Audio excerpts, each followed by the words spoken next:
Hey y'all, this is the Zen and Coco podcast where conversations are always centered on relatable and real as fuck self-care for super chill black girls.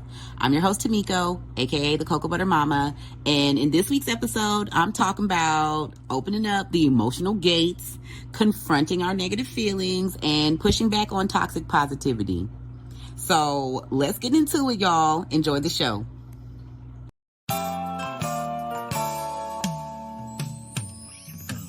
You are now tuned in to Zen and Coco, the podcast centering radically unapologetic self-care for super chill black girls.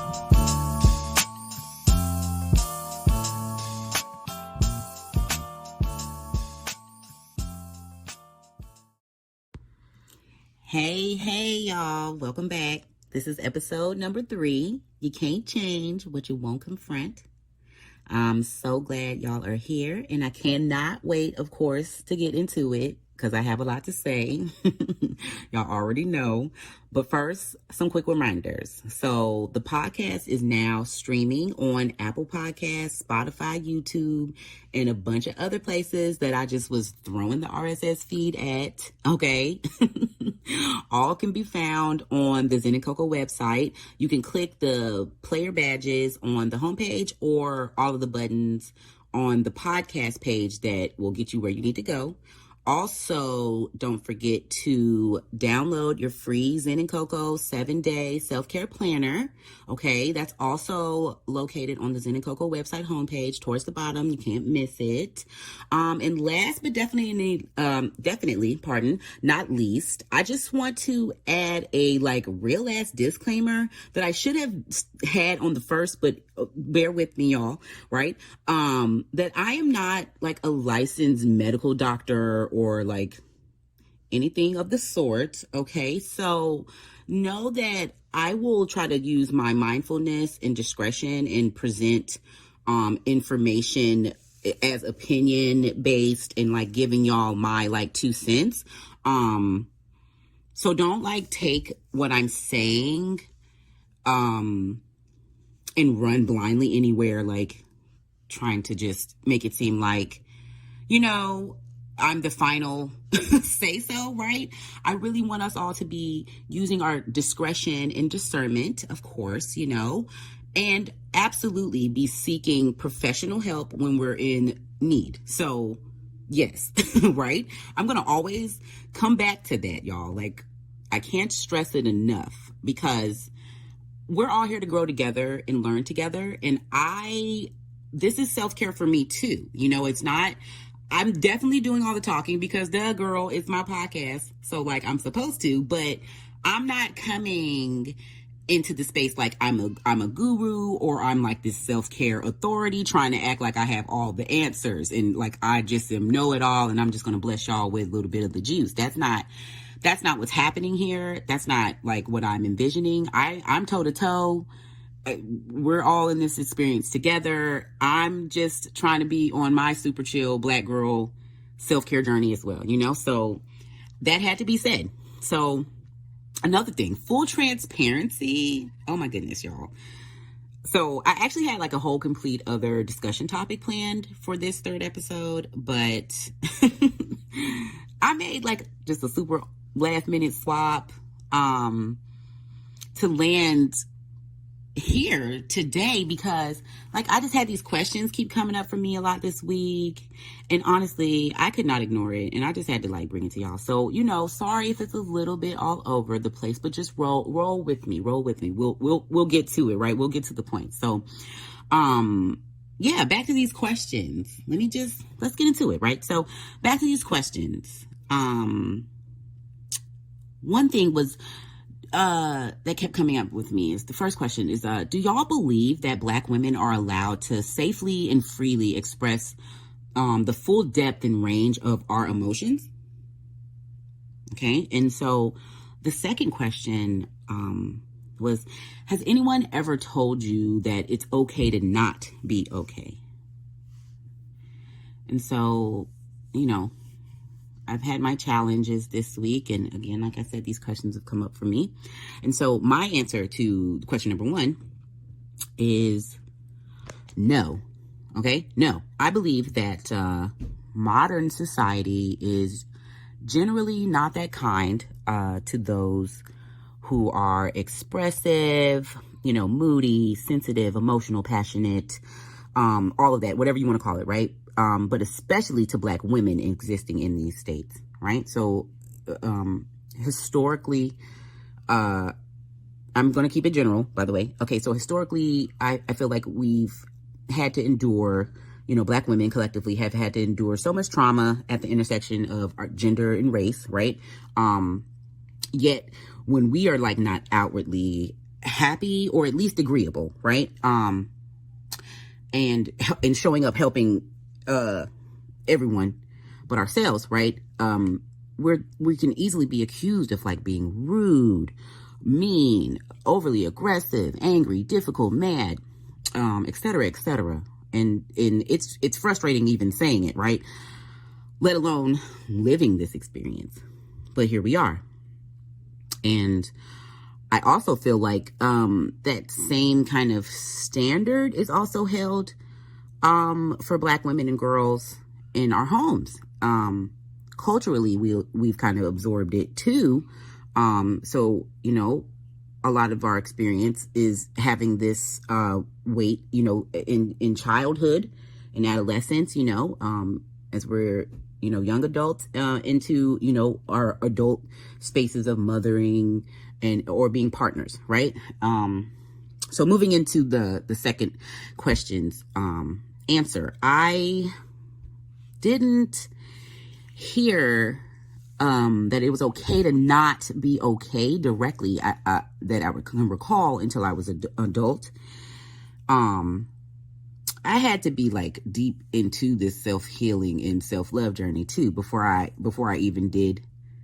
And even then, y'all, I had to like be able to understand it and like accept it, receive it, because I found it so hard to swallow. Because it put me in direct conflict with my lived Black girl experience up until that point. Where I was made to feel like I had to keep going. Don't give up, don't stop. Keep up and set the pace.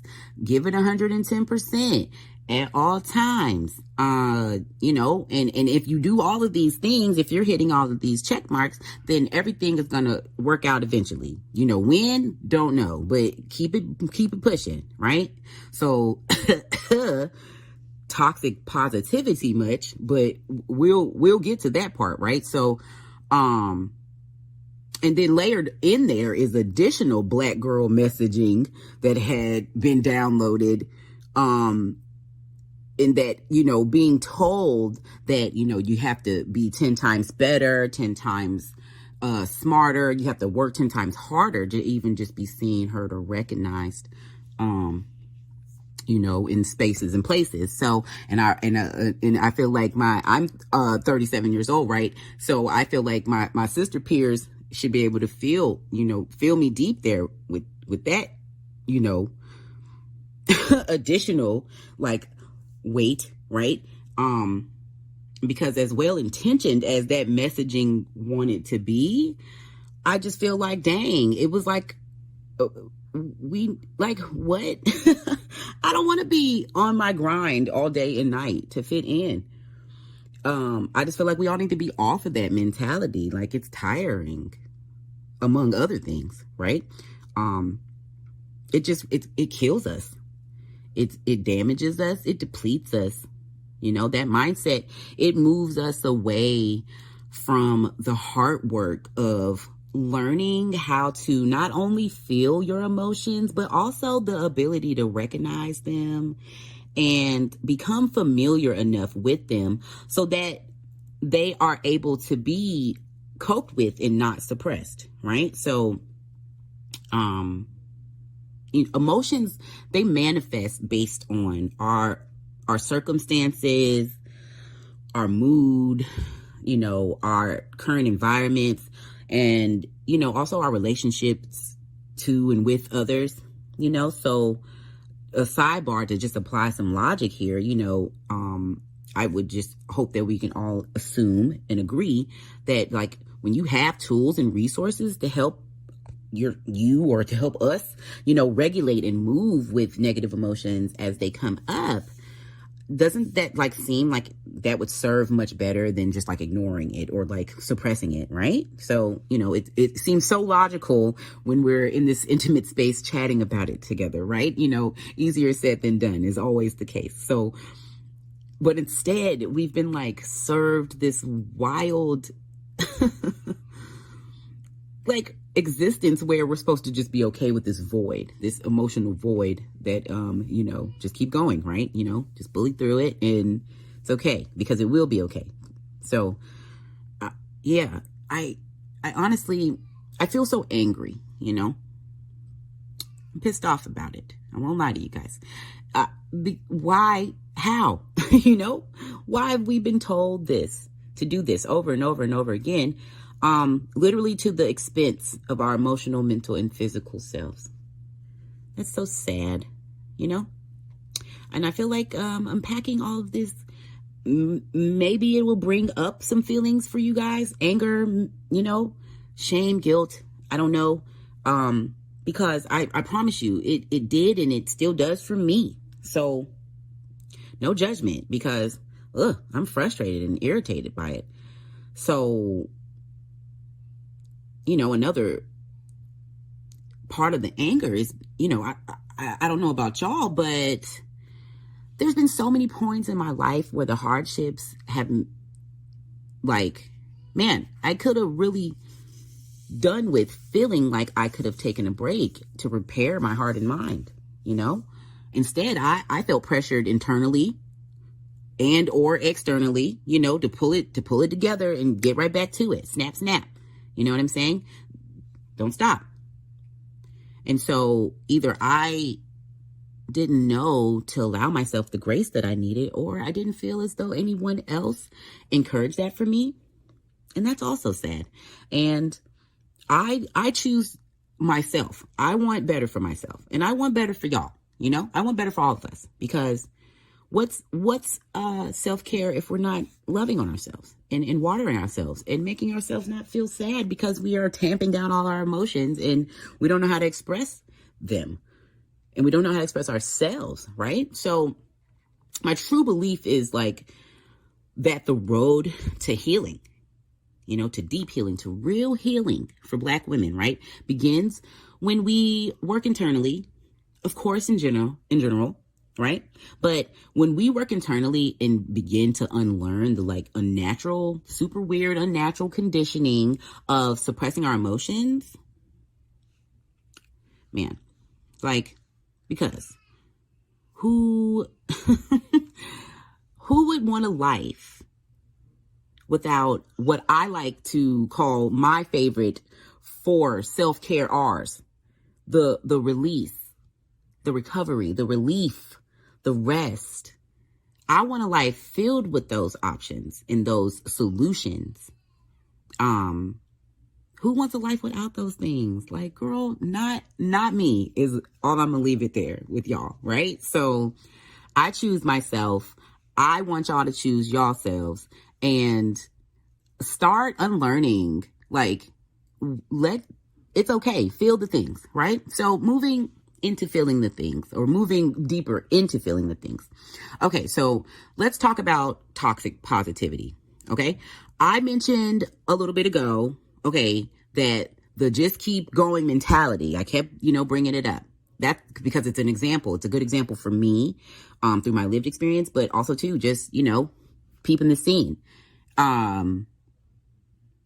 Toxic positivity is like this nice and well-intentioned way that we've managed to also kind of like suppress emotions, like a sneaky way, right? It sounds cute on top, but it's really not, right?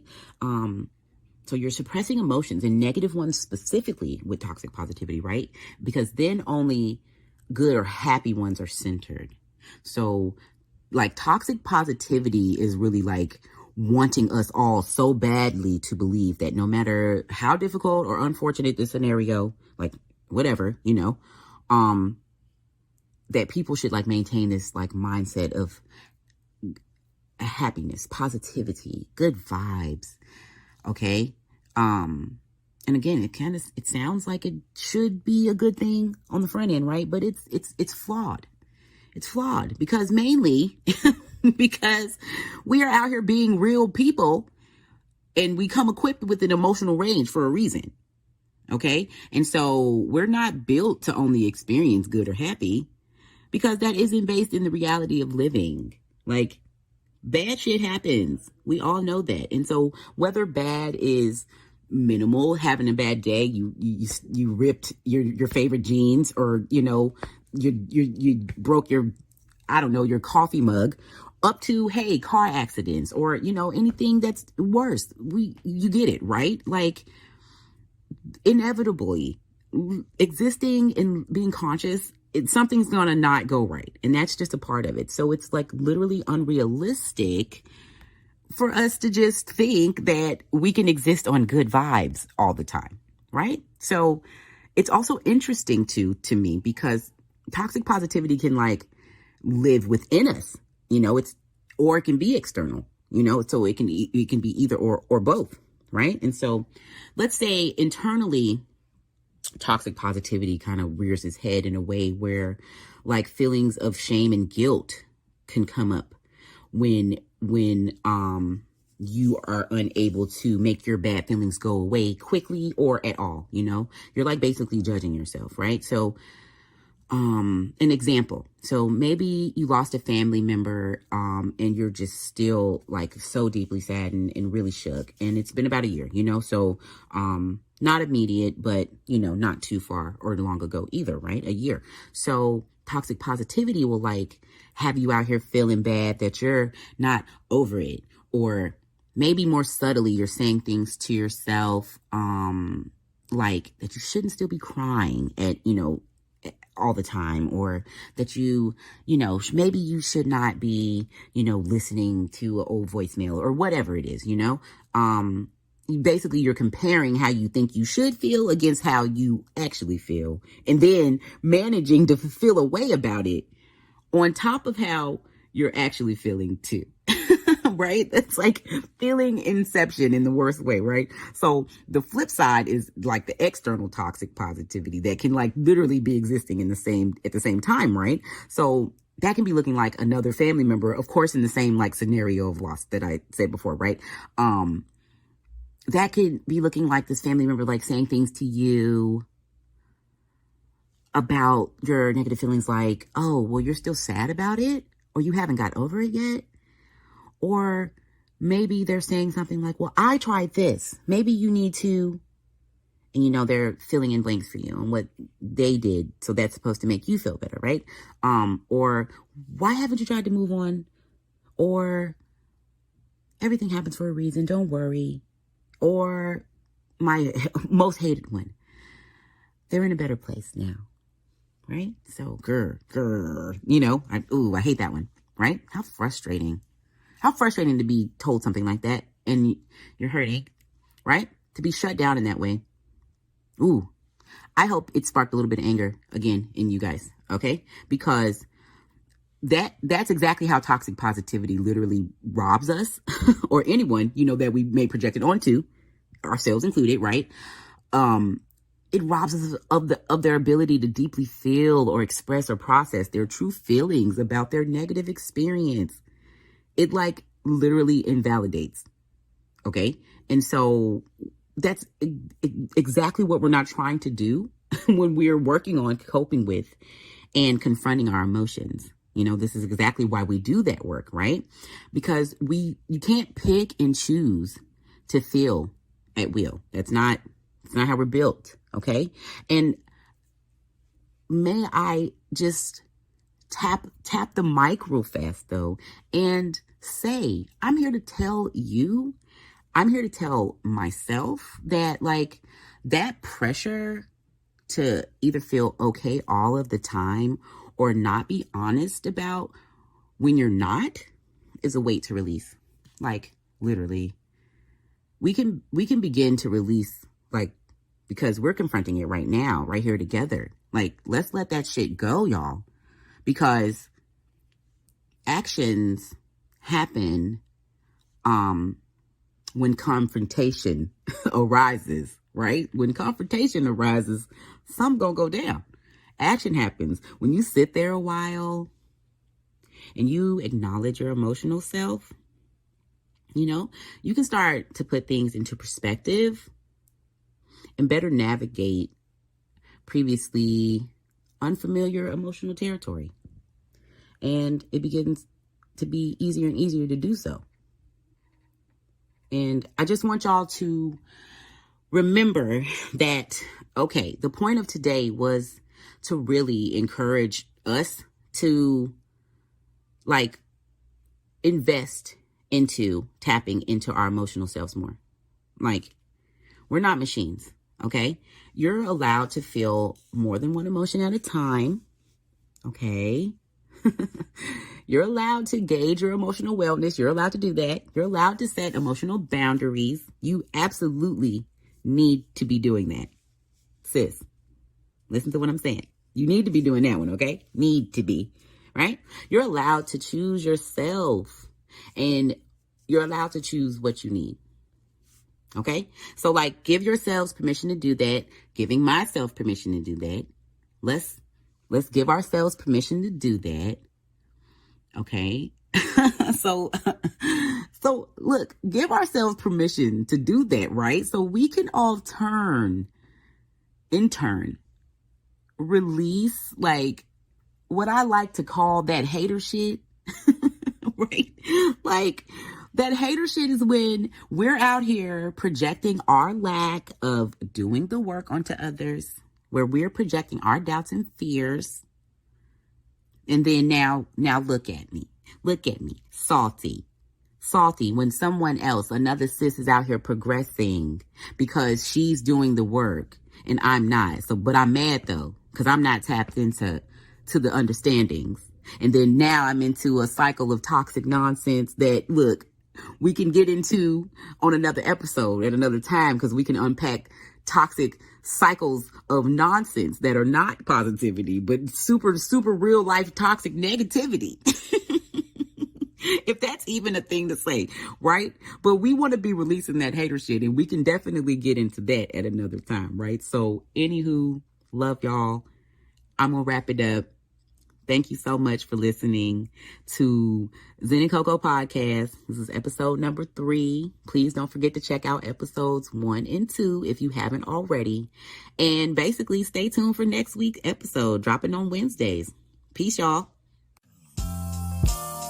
If you enjoyed this episode, please share, like, and subscribe so you won't miss the next Zen and Coco combo. Follow us on Twitter and Instagram at Zen and Coco, and follow host Tameko on Instagram at Coco Butter Mothers. Peace.